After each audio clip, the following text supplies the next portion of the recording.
Welcome to the Pitcher Nail Down. I'm Jason Gilbo at JakeGilbo11, taking a look at pitching options on tonight's 10-game slate.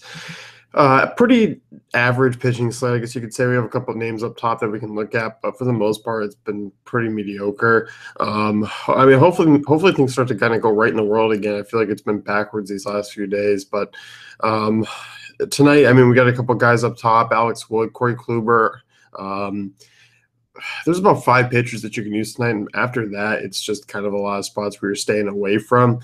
We'll talk Alex Wood here first. I don't love it tonight. I don't love the fact that he is more expensive than Corey Kluber on DraftKings. He's a huge favorite. Atlanta does have right around a 3.25 run total. You look at the Braves offense, not bad against lefties this year.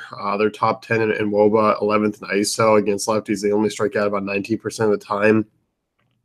Obviously, this team just got to Alex Wood a couple starts ago. A lot of the damage was actually done by Jaime Garcia, but he's not here anymore. So you look at Wood, obviously he's been posting elite numbers this year, 13% swinging strike rate, 60% ground ball rate, 28.2% strikeout rate. A small sample size here, but over the second half of the season, just a 17% strikeout rate in 3 starts. Ground ball rate has dropped to 13%, 4.05 xFIP.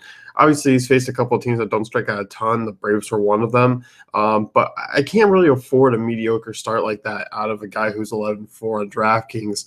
FanDuel 9,300. I think he's a great play tonight. I like the $2,000 difference there. He's about $2,000 cheaper than Kluber. I just like Kluber as a number 1 overall option. I think it's kind of hard to get past that and use him in that direction. So I like Wood tonight. I think he's a good pivot away from Kluber if you're going that route. You just got to hope that he brings back that big strikeout stuff and the ground ball stuff because, like I said, he's just at a price tag of 11.4 that I just don't want. I want more than 25 DK points at that price, and with the chance for way more. So Kluber gives me that. Kluber is, $400 cheaper than him on DraftKings. He's 11-1 on FanDuel. He's appropriately priced there.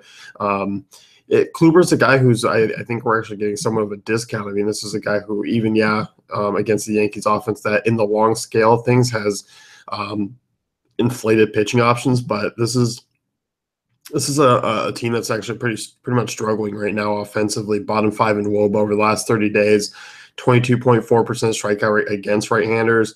A lot of youthful bats, a lot of aging bats that struggle against elite pitching, and Kluber is that. Second best strikeout rate in the majors, first in swinging strike rate, double-digit strikeouts in 8 of his last 9 starts. He's a small -30 favorite.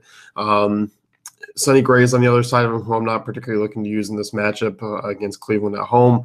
But like I said, you're getting Kluber at a discount. This is a guy who's usually $13K on DraftKings Plus. You're getting him at $11K here. I'll be using quite a bit of them tonight. I love him in cash, love him in GPPs, and that's kind of where I'll be headed. So next one, I'll talk about Collin McHugh. McHugh's been kind of a serviceable arm at times this year in the right matchup. Sorry, not this year, but over his last few years in in types of matchups like these. He's had a double-digit swinging strike rate in 4 straight seasons. It's at 12% through 2 starts this year.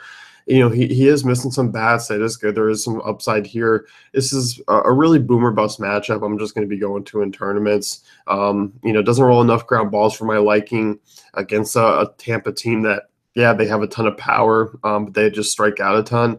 They're another AL East team that is struggling over the last 30 days. 301 WOBA, 25% strikeout rate. That 25% strikeout rate sits against righties anyway. McHugh, average to slightly above average at times. I'll give him that. If you can continue to miss some bats, if you can continue to kind of be on a trend where, we've seen flashes of good McHugh over the last few seasons at times, and then we've seen him get blown up. I'll roll the dice at these prices because $8,200 on FanDuel, you can fit whatever bat in you want if you're going that route. DraftKings, SP2, he's really cheap, $7,500. -153 favorite at home. Should see plenty of run support more though than last night. I was pretty pathetic by that offense, but I like Collin McHugh here. Let's talk Rick Porcello. It was Eduardo Rodriguez. He's starting tomorrow. Rick Porcello, obviously, the numbers have been pretty alarming. 42% hard contact rate, Sierra xFIP over 4. A couple positive signs for Porcello. He averages about 6.3 innings per start. That's fairly solid. Even if he gives up 3 or 4 earned runs, he's a guy who's going to go into the 6th, 7th, 8th inning still, just because he pitches deep. And there's a really good shot that he picks up a win tonight. It's hard. There's nothing really a lock in baseball, but it's hard for me to see otherwise. Minus 231 favorite with Miguel Gonzalez on the other side. I love the Boston stack tonight. But you look at Porcello, this is kind of a matchup play here. 22.6% strikeout rate against righties for Chicago, bottom 5 in WOBA and ISO. No Todd Frazier, no Melky Cabrera. Guys like Matt Davidson, Yohan Moncada are banged up and possibly out of the lineup once again tonight. This is just an atrocious lineup that he should be able to get through and rack up some strikeouts against, and at a modest price tag as well. I mean, 8,100 on FanDuel is a nice price. 97's about $1,000, expensive than what I was kind of expecting, but I think 97 is actually still a decent value on this slate, just because I don't like a ton of options. So I'm okay with paying that price tag, and I don't mind him here. So Porcello comes in as a decent option. I think cash game SP2 is kind of where you can fit him in at, and that's probably about right. GPP SP1s, that's kind of where I stand. So next guy I do want to talk about, Parker Bridwell. This is kind of a one-and-done pitching move for me here. He's not a 2.83 ERA guy. He gives us some decent value on this slate. He's got pretty much average stuff. He's breaking into minor leagues fairly late for his age. 10.2% swinging strike rate so far this year, not bad. 34% hard contact rate, 4.87 Sierra.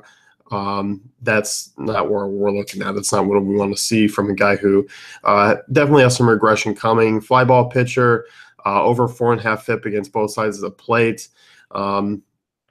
He's been going deep into games. I mean, 6 or more innings in all but 1 start this season. He's allowed more than 3 earned just once in the start. This is kind of another matchup play. I think Bridwell's capable of going out and getting us a quality start and probably picking up another win. Phillies bottom 10 at WOBA and ISO against righties, 23.6% strikeout rate. Bridwell's is kind of the SP2. I won't look to him on FanDuel at 7,700. I'd rather take McHugh or Porcello, but I don't mind him at 83 on DraftKings as an SP2. Really good ballpark. Phillies have really struggled this series already. We've seen a couple of good outings by these Angels pitchers. I think we see another one tonight. But as we're saying, those things are alarming moving forward. I think if he faces a good offense, you can stack against them, but tonight Phillies are just not that good of an offense. So that's going to wrap things up. You can head to our dayoffantasycafe.com, check out great tools and content.